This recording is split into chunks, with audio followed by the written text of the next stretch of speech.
Hola amigos, hermanos, todos que aquí están. En esta consideración vamos a hablar un poco sobre otro personaje bíblico sobre lo cual podemos aprender mucho. Vamos a hablar respecto de Abraham, el padre de todos los que tienen la fe. Vamos a ver lo que podemos aprender con este hermano del pasado. Vamos a ver también sus cualidades y por qué él andó con Dios y es llamado como el padre de todos los que tienes fe. Vamos a leer todos los párrafos juntos. Vamos a analizar también todas las imágenes y en final vamos a comentar juntos lo que podemos aprender con su ejemplo y fortalecer nuestra fe en nuestros últimos días. Gracias por acompañarnos, entonces vamos a comenzar. The father of all those having faith. Paragraphs 1 and 2. Question. How had the world changed since Noah's day, and how was Abram affected? Abram looked up, his gaze drawn to the ziggurat that loomed over his home city of Ur. The footnote reads, Years later, God changed Abram's name to Abraham, meaning father of a multitude. End of footnote. There was a clamor up there, and smoke was rising. The priests of the moon god were offering sacrifices again. Picture Abram turning away and shaking his head, a frown creasing his brow. As he made his way homeward through the throngs on the streets, he likely thought about the idolatry that pervaded Ur. How the stain of that corrupt worship had spread in the world since Noah's day.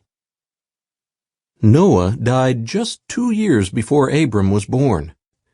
When Noah and his family emerged from the ark after the great deluge, that patriarch offered up a sacrifice to Jehovah God, who in turn made a rainbow appear. At that time, the only worship in the world was pure worship. But now, as the 10th generation from Noah was spreading abroad in the earth, pure worship was becoming a rarity. People everywhere were worshiping pagan gods. Even Abram's father, Terah, was involved in idolatry, perhaps making idols. Paragraph 3, question. As Abram's life went on, what quality stood out in him, and what can we learn from that? Abram was different. As his life went on, he stood out more and more because of his faith. In fact, the Apostle Paul was later inspired to call him the father of all those having faith. Romans 4:11 reads, And he received a sign, namely circumcision, as a seal of the righteousness by the faith he had while in his uncircumcised state, that he might be the father of all those having faith while in uncircumcision, in order for righteousness to be counted to them. Let us see how Abram began his journey to become such a man. We ourselves can thereby learn much about how to grow in faith. Serving Jehovah in the post-flood world. Paragraphs 4 and 5. Question. From whom might Abram have learned about Jehovah, and why may we conclude that this is a possibility? How did Abram come to learn about Jehovah God? We know that Jehovah had faithful servants on earth in those days. Shem was such a man. Though not the eldest of Noah's 3 sons, he is often mentioned first. That was evidently because Shem was a man of outstanding faith. The footnote reads, Similarly, Abram is often mentioned first among Terah's sons, although he was far from being the eldest. End of footnote. Sometime after the flood, Noah referred to Jehovah as Shem's God. Shem showed respect for Jehovah and for pure worship. Did Abram know Shem? It is possible that he did. Imagine Abram as a boy. How fascinated he would have been to learn that he had a living ancestor whose ancient, wise eyes had witnessed over 4 centuries of human history. Shem had seen the evils of the pre-flood world, the great deluge that cleansed the earth, the founding of the first nations as mankind multiplied in the earth, and the dark days of Nimrod's rebellion at the Tower of Babel. Faithful Shem stayed clear of that rebellion, so when Jehovah confused the language of the tower builders, Shem and his family continued to speak man's original language, the tongue of Noah.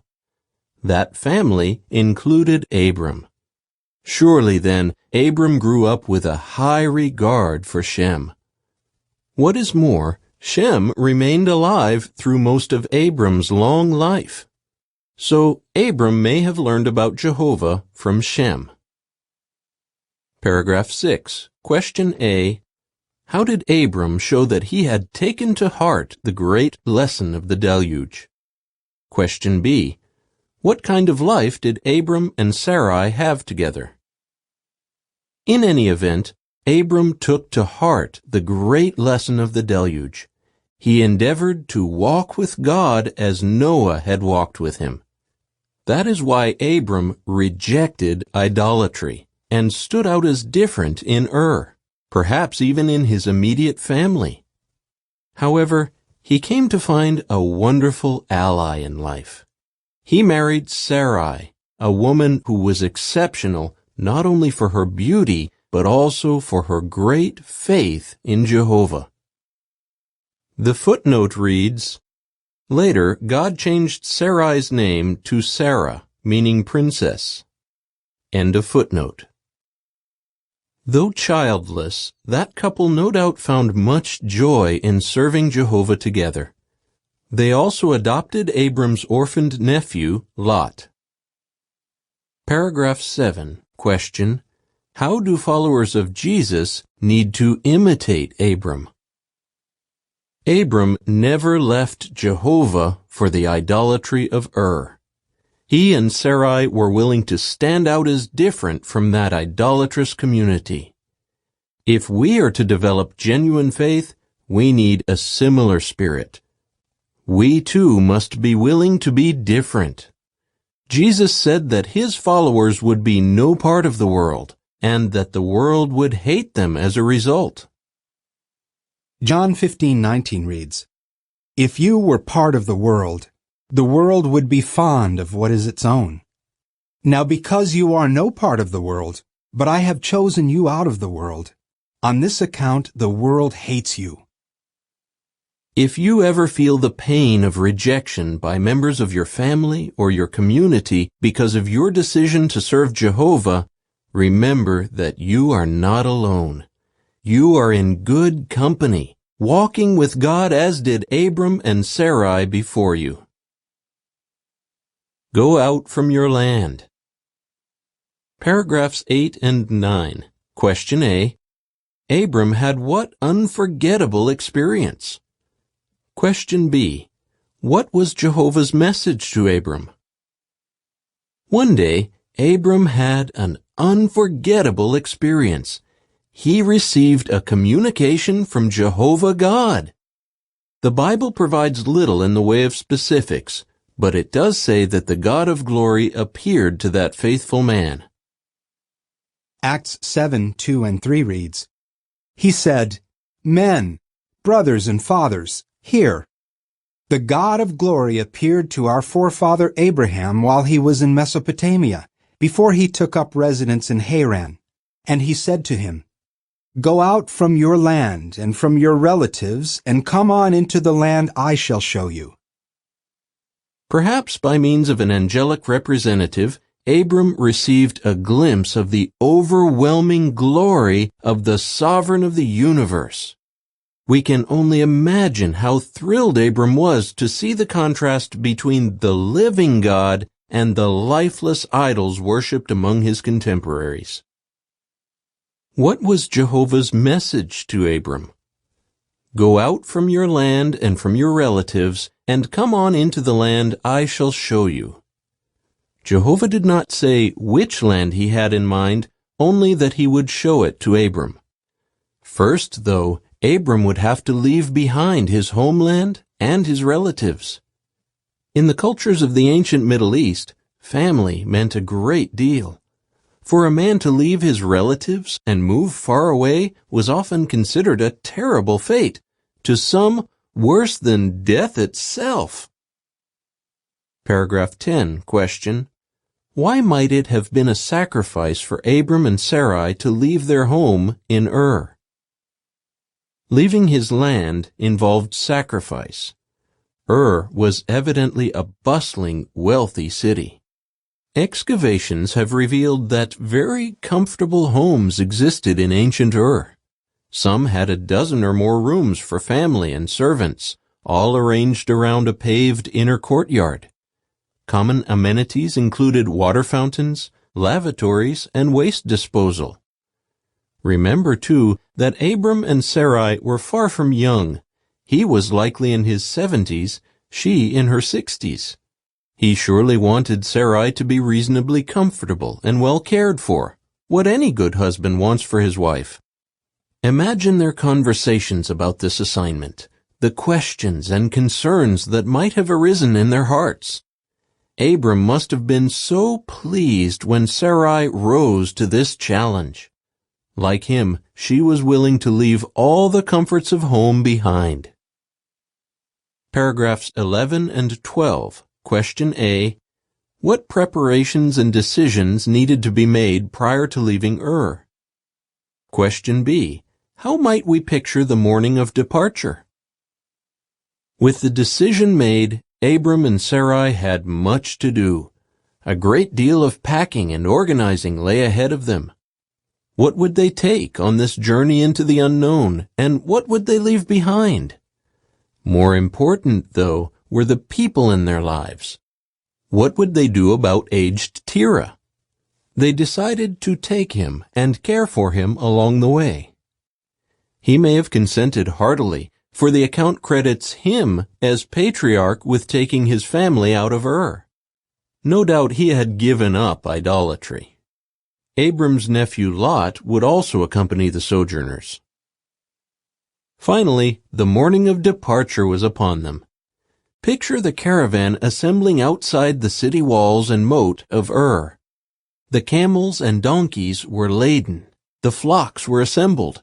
The family and servants were settled into their places, and a sense of expectation was in the air. The footnote reads, Some scholars question whether the camel was domesticated in Abram's time. However, the grounds for such objections are weak. The Bible several times mentions camels among Abram's possessions. End of footnote. Perhaps all eyes turned to Abram, waiting for him to give the signal to go. Finally, the moment arrived, and they set off, leaving Ur behind forever. Paragraph 13, question. How do many servants of Jehovah today show a spirit similar to that of Abram and Sarai? Today, many servants of Jehovah decide to move to where there is a need for more kingdom preachers. Others decide to learn a new language in order to expand their ministry. Or they decide to try some form of service that is outside their comfort zone. Such decisions generally require sacrifice, a willingness to forego some measure of material comfort. How commendable that spirit is, and how like the spirit of Abram and Sarai. If we show such faith, we may be assured that Jehovah will always give us far more than we give him. He never fails to reward faith. Did he do so for Abram? Crossing the Euphrates. Paragraphs 14 and 15. Question. What was the journey from Ur to Haran like, and why might Abram have decided to settle in Haran for a time? The caravan gradually settled into the routine of travel. We might imagine Abram and Sarai alternating between riding and walking, their conversation mingling with the tinkling of bells hanging from the animals' harnesses. Gradually, even the less experienced travelers became more adept at making and breaking camp, and helping aged Terah to get comfortably situated atop a camel or a donkey. They made their way northwest, following the great arc of the Euphrates River. Days stretched into weeks, and the landscape slid slowly by. Finally, after some 600 miles on the road, they reached the beehive-shaped huts of Haran, a prosperous city on a crossroads of the east-west trade routes. There the family stopped, and there they settled for a time. Perhaps Terah was too frail to travel any farther. Paragraphs 16 and 17, question A. Abram was thrilled by what covenant? Question B. How did Jehovah bless Abram during his stay in Haran? In time, Terah died at the age of 205. Abram found great comfort during that time of loss, for Jehovah again communicated with him. He repeated the instructions that he had given back in Ur, and he enlarged on his promises. Abram was to become a great nation, and blessings would become available to all the families on earth because of him. Genesis 12:2 and 3 reads, "And I shall make a great nation out of you, and I shall bless you, and I will make your name great, and prove yourself a blessing. And I will bless those who bless you, and him that calls down evil upon you I shall curse, and all the families of the ground will certainly bless themselves by means of you." Thrilled over this covenant between him and God, Abram knew that it was time to move on. This time, though, there was even more to pack, for Jehovah had blessed Abram during his stay in Haran. The account mentions all the goods that they had accumulated and the souls whom they had acquired in Haran. Genesis 12:5. To become a nation, Abram would need material resources and servants, a large household. Jehovah does not always make his servants rich, but he does give them whatever they need in order to accomplish his will. Thus fortified, Abram led his caravan into the unknown. Paragraph 18, question A.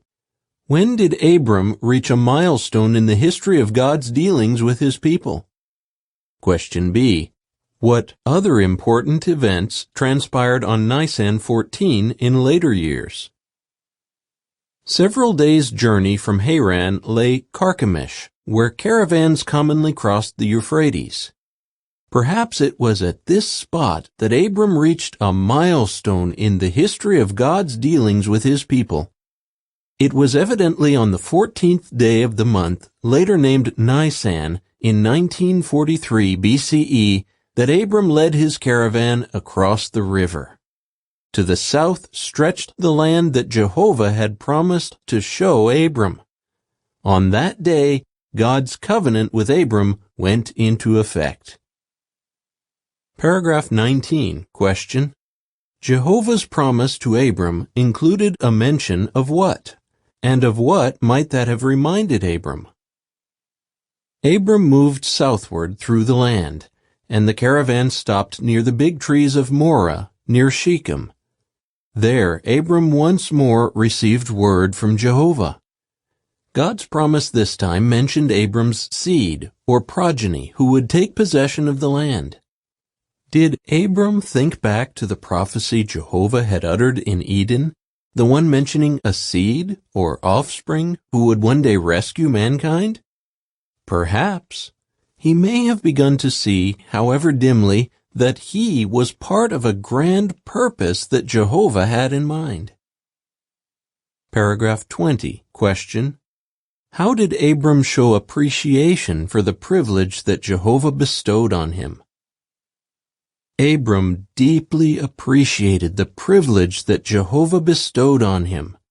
As he moved through the land, no doubt cautiously, since it was still inhabited by the Canaanites, Abram stopped and built altars to Jehovah, first near the big trees of Moreh, then near Bethel. He called on the name of Jehovah, likely expressing his heartfelt thanks to his God as he contemplated the future of his progeny. He may also have preached to his Canaanite neighbors. Genesis 12:7 and 8 reads, Jehovah now appeared to Abram and said, To your seed I am going to give this land. After that, he built an altar there to Jehovah, who had appeared to him. Later, he moved from there to the mountainous region to the east of Bethel, and pitched his tent with Bethel on the west and Ai on the east. Then he built an altar there to Jehovah, and began to call on the name of Jehovah. Of course, great challenges to Abram's faith lay ahead on his life's journey. Wisely, Abram was not looking back to the home and comforts he had left behind in Ur. He was looking forward. Hebrews 11:10 says of Abram, He was awaiting the city having real foundations, the builder and maker of which city is God. Paragraph 21. Question. How does our knowledge of God's kingdom compare with that of Abram? And what are you motivated to do? We who serve Jehovah today know a lot more about that figurative city, God's kingdom, than did Abram. We know that the kingdom is reigning in heaven and will soon bring an end to this world system. And we know that Abram's long-promised seed, Jesus Christ, now rules that kingdom. What a privilege it will be for us to see the time when Abraham lives again and at last grasps the divine purpose that he could formerly see only in hazy outline. Would you like to see Jehovah fulfill his every promise? By all means, then, continue to do what Abram did. Show a spirit of self-sacrifice, obedience, and prayerful appreciation for the privileges Jehovah extends to you. As you imitate Abram's faith, the father of all those having faith will, in a sense, become your father too. The city that Abram and Sarai left behind.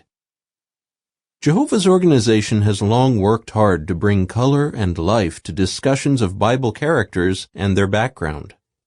For example, this description of the city that Abram and Sarai left behind appeared in the May 22, 1988 issue of Awake magazine.